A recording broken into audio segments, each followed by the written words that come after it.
Leaks say Apple is about to do something it has never done before. Split the iPhone 18 into two separate launches. And if the supply chain is right, that single decision changes whether you should buy this year at all.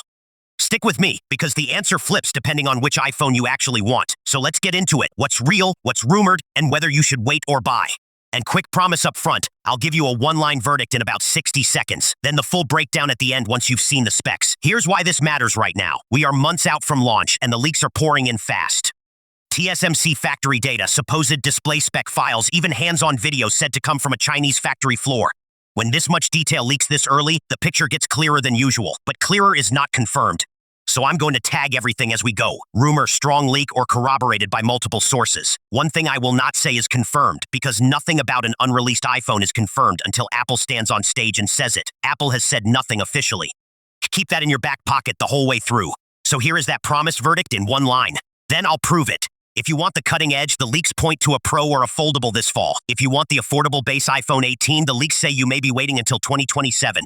Hold that thought, because everything below either supports it or blows it up. Let's start with the release date and that split launch. According to supply chain tracking from analyst Ming-Chi Kuo, reported via MacRumors, that the iPhone 18 Pro and Pro Max are expected in early to mid-September 2026. That window simply matches Apple's usual September cadence, so it's a reasonable expectation, not a locked date. A specific day floating around, September 8th or 9th, is a rumor on top of that. Treat the month as plausible and the exact day as a guess. The bigger shock is what reportedly comes with them. Leaks describe a foldable, the so-called iPhone Ultra, arriving the same September alongside the Pro models, and the standard iPhone 18 Plus, a cheaper iPhone 18e, reportedly get pushed back to spring 2027. That delayed base model claim is a strong leak, first surfaced by Kuo's supply chain reporting, and since echoed by others. So the lineup, as currently rumored, looks like this. Fall 2026, the iPhone 18 Pro, the Pro Max, and the foldable Ultra. Spring 2027, the regular iPhone 18 and the 18e. If you were planning to grab a base model this fall, that's a real problem, and it's the thing most people still don't know. Now the part the tech world is obsessed with, the chip. And here's an open loop I'll close later. This chip is also the reason the price story at the end gets so wild. The iPhone 18 Pro is leaked to run Apple's new A20 Pro, built on TSMC's 2nm process. This one's a strong leak, traced to a Tata factory leak reported by Apple Insider and corroborated by additional outlets. The performance numbers being thrown around vary roughly 15% faster and around 30% better power efficiency versus the A19 are leaked projections, not benchmarks. Nobody has run this chip independently. So enjoy the direction, an efficiency-focused generation, but don't bank battery life promises on an unmeasured percentage.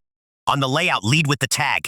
Leakers describe as a strong leak, a 6-core CPU, 2 performance cores plus 4 efficiency cores, with a 5-core GPU on the Pro and a 6-core on the Pro Max. Strong leak, not gospel. The AI story is where it gets spicy.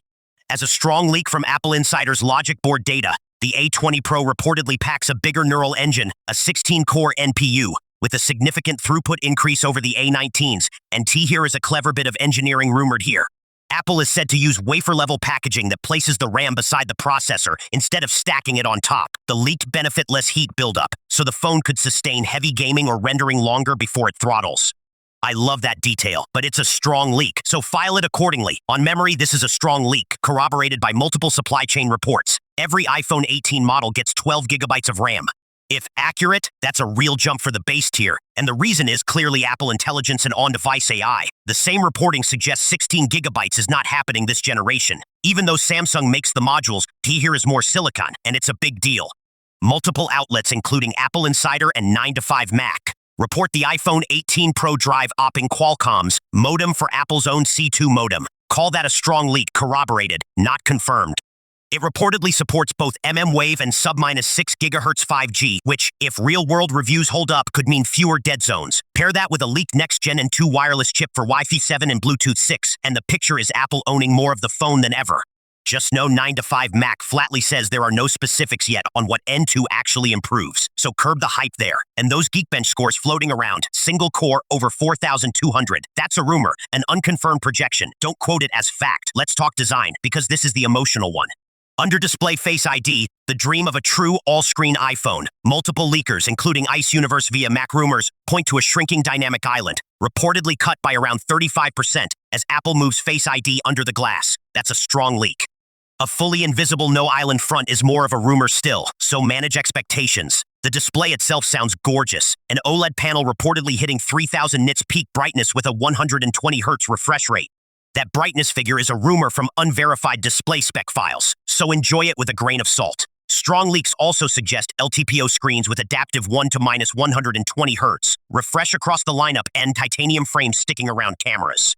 The headline rumor is a variable aperture main camera, reported consistently by Macworld, Tech Republic, and Mac Rumors. In plain terms, the lens can physically change how much light it lets in, giving you real manual control over depth and brightness.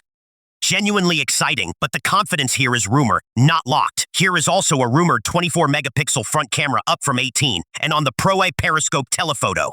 On that periscope, leaks suggest a longer optical reach than the current Pros, which would mean tighter, cleaner zoom on faraway subjects without the mushy digital crop, though the exact zoom multiplier is still rumor tier. Good stuff, mostly mid-tier confidence. The pictures might be a leap.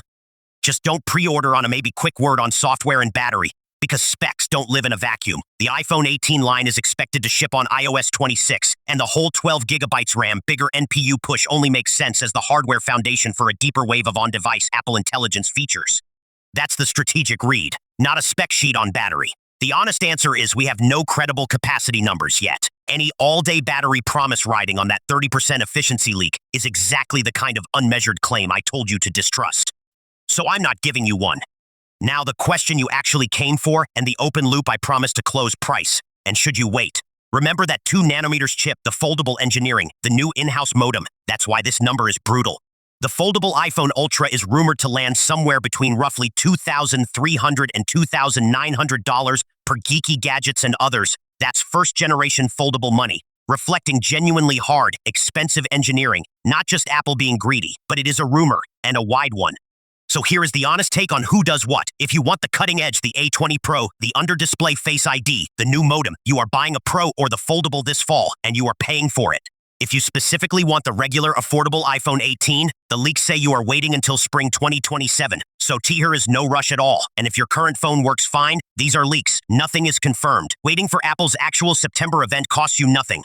That's the caveat that matters. So let me say it straight. Everything here, the September split, the A20 Pro, the under-display Face ID, the foldable, comes from supply minus chain leaks and analysts, not from Apple. Some of it is corroborated by multiple credible sources, like Kuo, Apple Insider, and Mac Rumors. Some of it is one rumor wearing a confident outfit. The smart move is to hold every claim at the confidence level it earned and let September fill in the rest. Apple can still change all of it.